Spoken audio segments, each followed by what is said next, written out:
Oke, jadi organisasi itu punya stakeholders ya. Stakeholders itu adalah pihak-pihak yang berkepentingan ya. Semua orang yang berkepentingan, punya minat, bisa mengklaim atau punya andil ya, punya kepentingan lah di dalam organisasi. Bisa inside, bisa outside ya. Inside yang di dalam nih, di dalam organisasi dia stakeholders. Ada yang outside di luar ya. Nah, si stakeholders itu biasanya punya inducements, punya kepentingan itu bisa dalam bentuk insentif atau rewards ya yang diinginkan lah. Dalam bentuk misalnya uang, ya money, power atau status organisasi. Contoh money siapa? Investor ya enggak? Investor berkepentingan dengan organisasi atau perusahaan gitu ya. Owner pun sama secara money ini. Power owner mungkin lebih banyak ya. Manager bisa di dalamnya situ. Status organisasi ya banyak, bisa ownernya, bisa manajernya, bisa employee-nya ya. Orang yang kerja di perusahaan besar, misalnya kamu kerja di mana? Saya kerja di BI, ya enggak? Status organisasinya gimana ya enggak? Jadi si employee juga dapat inducement-nya, dapat inducement itu lebih tepatnya itu iming-iming ya, dapat apa? Jadi Anda, kalau saya tanya Anda mau kerja di mana? Anda pasti langsung keinget nama organisasi yang kalau saya ada di situ status Anda naik ya enggak? Nah, itu inducement tuh. Saya pengen kerja di mana? Di Pertamina. Atau saya pengen kerja di mana? Di di Apple atau di Microsoft gitu ya. Nah, itu kan bagi employee mungkin organizational status, ingat status. Nah, gitu. Tapi kalau buat owner ya dia mungkin nggak terlalu peduli. Yang penting kayak investor dia nggak terlalu peduli. Yang penting apa? Stoknya, sahamnya dia naik gitu ya. Harganya naik atau keuntungan dia, dividennya naik gitu. Nah, kemudian ada kontribusi. Nah, yang berkepentingan dengan kontribusi siapa? Ini kontribusi itu gini, skill ya, keahlian, pengetahuan atau expertise itu keahlian juga ya. Keterampilan, pengetahuan, keahlian dari organisasi ya. Atau yang dibutuhkan oleh organisasi dari siapa? Dari membersnya nih. Members itu bisa anggota karyawannya atau anggota organisasi ya. Dalam rangka apa? Ya terkait dengan kinerja pekerjaan gitu ya. Bagaimana pekerjaan itu dilakukan. Ya, jadi istilah kontribusi itu ya. Kalau misalnya karyawan dibutuhkan apa? Skill-nya, knowledge-nya ya gitu. Kalau penasehat mungkin expertise-nya, ya kan? Kalau owner mungkin di situ ya modalnya ya enggak? Modalnya dia dibutuhkan gitu. Kepemimpinan juga dibutuhkan. Kalau investor apa yang dibutuhkan? Kontribusi dia. Kontribusi dari investor. Modalnya ya enggak? Dari government apa kontribusi yang dibutuhkan? Ya regulasi yang menguntungkan ya enggak? Gitu.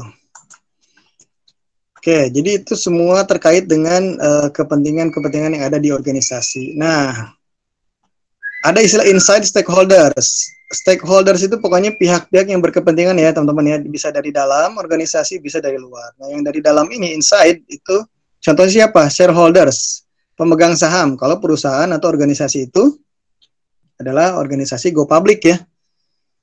Itu, tapi bisa juga sih ya nggak go public, tapi ada shareholders, ada ya. Jadi, pokoknya perusahaan yang di situ ada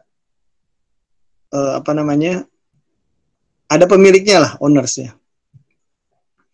Maka disebut dengan shareholders. Kalau yayasan kan sebetulnya kan bukan pemilik ya, yayasan itu. Tapi kalau perusahaan itu ada shareholdersnya. Siapa bisa owner, bisa tunggal, bisa lebih dari satu orang gitu ya. Ada managers. Nah, ini inside semua nih. Pemilik, pemegang saham, manajer. Ya, manajer itu adalah karyawan, tetapi yang berhubungan dengan fungsi-fungsi manajemen ya, manajerial gitu. Manajer itu. Kemudian ada workforce, tenaga kerja. Ya, itu biasa disebut non-manajerial. Jadi di luar manajer itu disebut workforce atau bahasa kitanya tenaga kerja atau bahasa lebih politisnya buruh. Workforce itu buruh.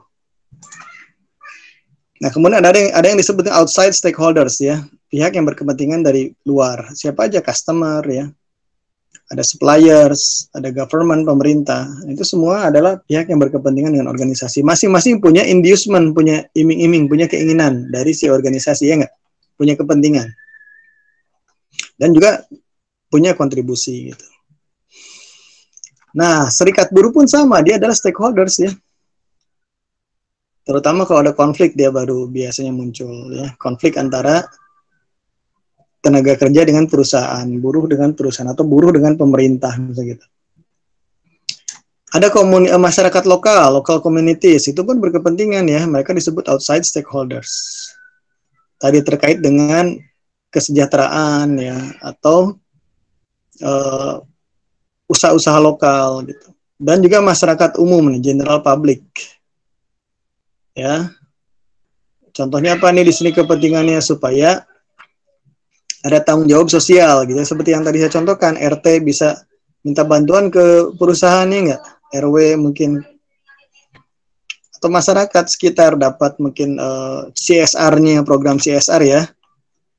Community corporate social responsibility ya. Ada program-program CSR. Ini di sini nih, rincian tadi yang sudah saya sampaikan ada di sini ya, teman-teman. Inside stakeholders, siapa saja, kontribusinya apa saja kepada organisasi, kemudian iming-imingnya dia, yang dia inginkan dari organisasi apa aja di sini.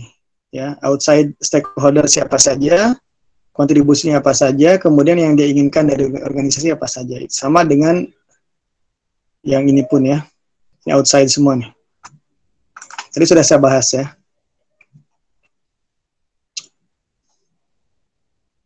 Nah, di sini ada juga pernyataan bahwa efektivitas organisasi adalah untuk memuaskan kepentingan dari para stakeholders ya, tujuan dan keinginan atau minat ya, dalam hal ini kepentingan lah. Jadi bagaimana organisasi itu bisa memenuhi memuaskan stakeholder adalah kepentingan mereka semua terakomodasi ya, gitu. Oke, baik yang inside stakeholder maupun yang outside stakeholder, semua harus getting satisfied gitu ya. Nah, di sini pun bisa kaitkan dengan efektivitas dari pemerintah dan DPR, ya nggak? Bagaimana semua stakeholdernya bisa puas, ya nggak?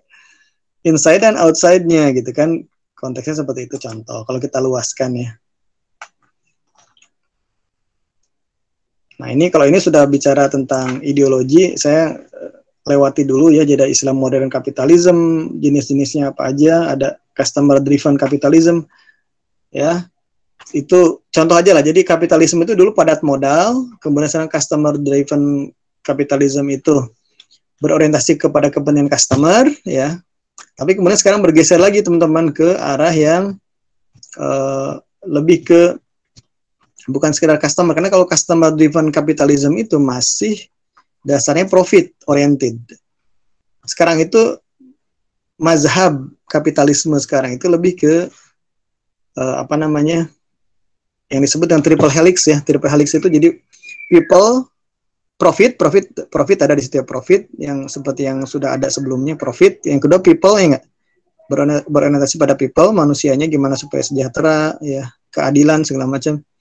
Dan yang ketiga adalah planet ya, atau earth. Jadi gimana supaya tidak merusak lingkungan ya. Jadi kapitalisme, ekonomi ini semua sekarang arahnya ketiga. Profit juga, people juga, kesejahteraan, keadilan, lingkungan juga, planet ya. Dan teman-teman nanti kalau mau mengembangkan usaha pun ke sana ya, triple helix disebutnya. Triple helix itu tiga ini harus terpenuhi di dalam tujuan dan aktivitas bisnis kita. Nah, ini ya, ini rincian yang tadi, teman-teman ya. Sudah saya bahas, jadi tujuan masing-masing stakeholder, inside dan outside ya. Contoh lah sederhana di sini. Shareholder, pemilik saham, pemegang saham itu inginnya apa? Dia dividennya, keuntungan dari sahamnya itu naik. Customer produknya pingin lebih berkualitas, lebih handal, lebih reliable ya. Employees dia pingin kompensasinya, benefitnya, kondisi kerjanya, prospek karirnya, ya, pesangonnya, cuti haidnya gitu kan, yang lagi dibahas tuh, status kontrak kerjanya gitu kan. Nah itu semua itu employees tuh, buruh ya. Jadi dan kadang antar tujuan itu bisa saling bersaing gitu loh. Tujuan si shareholders kadang-kadang nggak nyambung sama employee ya nggak. Investor gitu, pengusaha kadang bertentangan sama kepentingan buruh kan ya nggak. Nah di situ masalahnya gitu, karena competing goals tadi. Tujuan itu saling berkompetisi gitu loh. Nah ini harus ada kompromi, makanya harus ada partisipasi, keterbukaan dan sebagainya ya.